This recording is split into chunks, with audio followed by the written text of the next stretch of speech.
ஓம் ஸ்ரீ குருப்யோ நமஹ. தென்னாருடைய பெரியவா போற்றி, எந்நாட்டவர்க்கும் இறைவா போற்றி. சர்வஜ்ஞா சர்வவ்யாபி பெரியவா சரணம். மாயப்பிறப்பருக்கும் மகா பெரியவாடி போற்றி. ஓம் ஸ்ரீ மகாமகணபதகே நமஹ. ஸ்ரீ சந்திரசேகராமிர்தம் அமிர்ததாரை 1175. தெய்வத்தின் குரல் 5ஆம் பாகம். அத்தியாயம் ஸ்ரீ சங்கர சரிதம். இதன் இன்றைய புதிய தலைப்பு அவதார நோக்கம் கர்மா பக்தி வழியே ஞானம் அடைவித்தல். எதையாவது பண்ணி ஹிம்சையில் மாட்டிக்கொண்டிருக்கும் ஜனங்களிடம் போய் எதையும் பண்ணாமல் இருக்கிற அத்வைதத்தை சொல்ல வேண்டும் என்று சங்கல்பம் செய்து கொண்டார். அவ்வளவு சட்டென்று எல்லோரும் ஒன்றும் பண்ணாமல் இருக்கும் வழிக்கு வரத்தான் மாட்டார்கள். காரியம் பண்ணுவதுதான் கஷ்டம், காரியம் பண்ணாமல் அக்கடாவென்று உட்கார்ந்து கொண்டிருப்பது சுலபம் என்று வெளிப்பார்வைக்கு தோன்றுகிறது. ஆனாலும் நடைமுறையில் தூக்கம் என்று கொஞ்ச நாழி அடித்து போடுகிறது போக மற்றபடி காரியம் இல்லாமல் உட்கார்ந்திருப்பதுதான் மகா கஷ்டமாக இருக்கும். மனசு சும்மா இருக்க விடாது. ஒன்று மாற்றி ஒன்று எதையாவது பண்ணி கொண்டிருக்கும்படி அது ஏவிக்கொண்டே இருக்கும். நஹி கஷ்டித் க்ஷணமபி ஜாது திஷ்டத்ய கர்மகிருது. பின்குறிப்பு: பகவத்கீதை 3வது அத்தியாயம் 5வது ஸ்லோகத்திலே, ஒருபோதும் ஒரு க்ஷணம் கூட எவனும் ஒரு காரியமும் செய்யாதவனாக இருப்பதே இல்லை என்று பகவான் ஜனங்களுடைய பல்சை நன்றாக பிடித்து பார்த்துத்தான் சொன்னார்.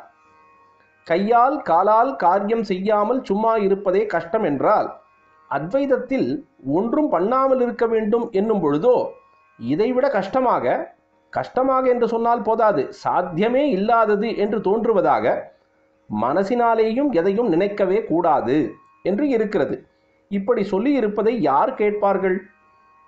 கேட்பார்களோ கேட்க மாட்டார்களோ, நாம் ஓயாமல் சொல்லிக்கொண்டே லோகம் பூரா போய்கொண்டே இருக்க வேண்டியதுதான். இப்படி விடமாட்டேன் என்று அகோராத்திரம் அதுவே காரியமாக சொல்லிக்கொண்டே இருந்தால் 1000ல் ஒருத்தராவது கேட்கத்தான் செய்வார்கள். பிற்காலங்களில் வரப்போகிறவர்களுக்காகவும் எழுதி வைத்துவிட்டால் தலைமுறைக்கு தலைமுறை இப்படி 1000ல் ஒருத்தர் அந்தப்படி கேட்டு பண்ணாமல் போக மாட்டார்கள். இப்படி 1000ல் ஒருத்தர், அது கூட ஜாஸ்தியாக இருக்கலாம், லட்சத்தில் 10 லட்சத்தில் ஒருத்தர் ஒன்றும் பண்ணாமல் சும்மா இருந்து கொண்டு பந்த மோசனம், அதாவது சம்சாரத்திலிருந்து விடுதலை பெற்றுவிட்டால் கூட போதும். இத்தனை கோடான கோடி ஜீவராசிகளை கொண்ட சிருஷ்டி வீணாகவில்லை, பழமாக பழுத்து விட்டது என்று ஆகிவிடும். பாக்கி பேர் கர்மாவில் பக்தியில்தான் போக முடியும். பக்தி கூட கனிந்த பக்தியாக, லோகத்தில் சகலத்திடமும் வைராக்கியம், ஈஸ்வரன் ஒருவனிடம் மட்டும் பரம பிரேமை என்றிருக்கும் கனிந்த பக்தியாக ரொம்ப பேரிடம் இருக்க முடியாது. அதனால் பரவாயில்லை. இப்போது ஒரே அவைதீகமாக போயிருக்கிற மாதிரி இல்லாமல், ஜனங்கள் வேத சாஸ்திரப்படி முடிந்த மட்டும் கர்மா பண்ணி, ஒரு பூஜை, ஒரு கோயிலுக்கு போவது, ஒரு க்ஷேத்ராடனம் என்று செய்ய ஆரம்பித்தால் கூட போதும். இதற்கெல்லாமும் நாம் தான் பூலோகத்தில் பிறந்து ஒரு ஊர் விடாமல் சுற்றி செய்ய வேண்டியதையெல்லாம் செய்ய வேண்டும். வர்ணாசிரம விபாகப்படி கர்மா நடக்க பண்ண வேண்டும். வைதீகமாக உபாசனா மார்க்கங்களை சுத்தம் செய்து கொடுக்க வேண்டும். க்ஷேத்திரங்களில் நல்ல சாநித்தியமும் ஜனாகர்ஷணமும் இருக்கும்படியாக யந்திர பிரதிஷ்டைகள் செய்ய வேண்டும். ஆனாலும் இதெல்லாம் பண்ணுவதோடு இதற்கெல்லாம் மேலாக இத்தனை பண்ணிக்கொண்டிருந்தாலும் ஒன்றும் பண்ணாமல் இருப்பதுதான் முடிவான லட்சணம் என்றும் ஓயாமல் ஞாபகப்படுத்தி, என்றைக்கோ ஒரு நாளிலாவது நாமும் அந்த வழியில், அதாவது ஞான மார்க்கத்தில் போய் சேரத்தான் வேண்டும் என்று ஜனங்கள் விரும்பும்படியாக தூண்டிக்கொண்டே இருக்க வேண்டும். அது ரொம்ப பேருக்கு சிரமசாத்தியமாயிருந்து அவர்கள் அதில் போகாமலே வேண்டுமானாலும் இருக்கட்டும். போகாமலே வேண்டுமானாலும் என்ன, அதற்கான பக்குவம் அடையாத மட்டும் போகப்படாது என்பதுதான் நம்முடைய, அதாவது ஈஸ்வரனுடைய கட்டளையே. முடியாத காரியத்தில் எத்தனம் பண்ணி தோற்று போக வேண்டாம், தோற்றது தெரியக்கூடாது என்று ஜெயித்த மாதிரி ஹிபாக்ரசி பண்ண வேண்டாம் என்று தானே எவருக்கும் முடியக்கூடியதாக பிரவೃತ್ತಿ மார்க்கம் என்று ஒன்றை பிரித்து வைத்து, இதிலேயே போங்கள், போய் இதில் சித்தி அடைந்து சித்தசுத்தி பெற்ற பிறகுதான் நிவர்த்தி மார்க்கம் என்று ஆக்ஞை செய்திருக்கிறோம். ஆனால் இப்போது உடனேயேதான் போகப்படாதே தவிர சித்தத்தை பரிசுத்தி செய்து கொண்டு அதன் பிறகு எத்தனையோ வருஷங்கள் ஜன்மங்களுக்கு அப்புறமாவது அந்த மார்க்கத்திலே, அதாவது நிவிருத்தி மார்க்கத்திலே போனால்தானே கதி மோட்சம். சம்சாரச் சுழலில் இருந்து தப்பி சாஸ்வத சௌக்கியத்தை பெற அதை விட்டால் வேறு வழி இல்லையே. ஆனபடியால் எதுதான் முடிவான லட்சியமோ, எதுதான் பரம சத்தியமோ, எதுதான் நித்தியானந்தமோ, எதை உபனிஷத்துகளில் கோஷித்தால்தான் வேதங்களுக்கே பெருமையோ, அது என்னவென்று இப்போதிலிருந்தே எல்லோரும் காதால் கேட்டு தெரிந்து கொள்வது வேண்டுமோ வேண்டாமோ? அதற்காகத்தான் தற்போது எடுக்கப் போகிற அவதாரத்திலே கர்மா என்றும் உபாசனை என்றும் எத்தனைதான் பண்ணச் சொன்னாலும் அதைவிட அதிகமாக ஞானத்தை, கர்மா பக்தி முதலான எதுவுமே பண்ணாமல் இருக்கிற, ஒன்றுமே பண்ணாமல் இருக்கிற பரம நிலையை சொல்லிக்கொண்டே போக வேண்டும். அப்போதுதான் அதை பின்பற்றுவதற்கு அந்த 1000-லே, லட்சத்திலே ஒருவனாவது தோன்றுவான். அத்தனை கர்மாக்களையும் நன்றாக விடாமல் பண்ணு. கர்மஸ்வனுஷ்டீயதாம். பின்குறிப்பு: இதுவும் இதைத் தொடர்ந்து இந்த பாராவில் வரும் எல்லா மேற்கோள்களும் ஸ்ரீ ஆதிசங்கர பகவத்பாதாளின் சோபான பஞ்சகத்தில் இருந்து வருவனவாகும். கர்மஸ்வனுஷ்டீயதாம் என்று ஆரம்பித்தாலும் அதை கொஞ்சம் கொஞ்சமாக ஈஸ்வர உபாசனையாக்கிக் கொள். தேனேஷஸ்ய விதீயதாம் அபசிதிஹி.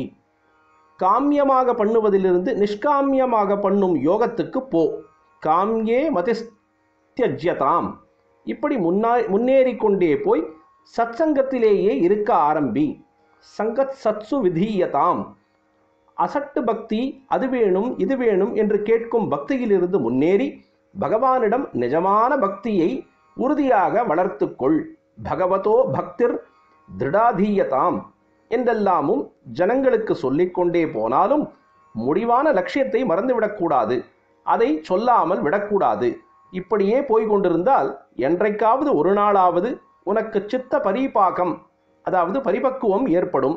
அப்பொழுது நிவிருத்தி மார்க்க குருவிடம் போய் விடாமல் பாத சேவை செய்து உபதேசம், பிரணவோபதேசம், உபனிஷத்தின் ஜீவ பிரம்ம அபேத மகா வாக்கிய உபதேசம் வாங்கிக்கொள் என்றும் சொல்ல வேண்டும். சத் வித்வான் உபஸ்ருப்யதாம் பிரதிதினம் தத் பாதுகா சேவ்யதாம் பிரம்மைகாட்சரம் அர்த்தியதாம் ஸ்ருதி சிரோவாக்கியம் சமாகர்ணியதாம் பிரம்மாஸ்மீதி விபாவ்யதாம். நானே பிரம்மம் என்ற பாவனையை ஏற்படுத்தி கொண்டு அப்புறம் பாவனை அனுபவமாகவே நன்றாக முற்றி நீயே பரபிரம்மமாகவே நிற்க வேண்டும். பரபிரம்மாத்மனா ஸ்தீயதாம் என்று நம் உபதேசத்தை முடிக்க வேண்டும். அங்கே ஒன்றும் பண்ண வேண்டாம், ஒன்றின் உறவும் வேண்டாம். எல்லா காரியத்திற்கும் முழுக்கு போட்டுவிட்டு ஏகாந்தத்தில் சௌக்கியமாக இருக்க வேண்டியது. மனசை கழட்டி போட்டுவிட்டு ஆத்மாவையே அனுபவித்து கொண்டு சும்மா கிடக்க வேண்டியது. ஏகாந்தே சுகமாஸ்யதாம் பூர்ணாத்மா சுசமீக்ஷியதாம்.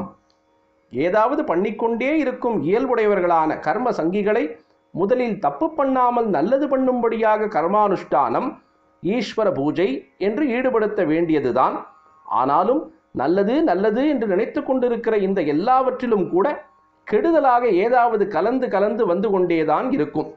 காரியம் என்றால் முழுக்க நல்லதாக இருக்கவே முடியாது. எதற்காகவாவது ஹிம்சை, யாருக்காகவாவது கஷ்டம், எதுவாவது நஷ்டம் என்று ஏற்படுத்தாமல் ஒரு காரியமும் இல்லை. எந்த சத்காரியமானாலும் கூட இப்படித்தான். எத்தனைதான் நல்லதை நினைத்து பரோபகாரம் பரமோபகாரம் பண்ணுவதாக பெருமைப்பட்டு கொண்டு செய்வதிலும் நல்லதற்கு இல்லாத அம்சங்களும் கொஞ்சமாவது கலந்துதான் வரும். அமிர்தம் தொடர்ந்து பொழியும். பிரதோஷ சங்கர பிரத்யக்ஷ சங்கர. தென்னாருடைய பெரியவா போற்றி, எந்நாட்டவர்க்கும் இறைவா போற்றி. சர்வஜ்ஞா சர்வவியாபி பெரியவா சரணம். மாயப்பிறப்பருக்கும் மகா பெரியவாடி போற்றி.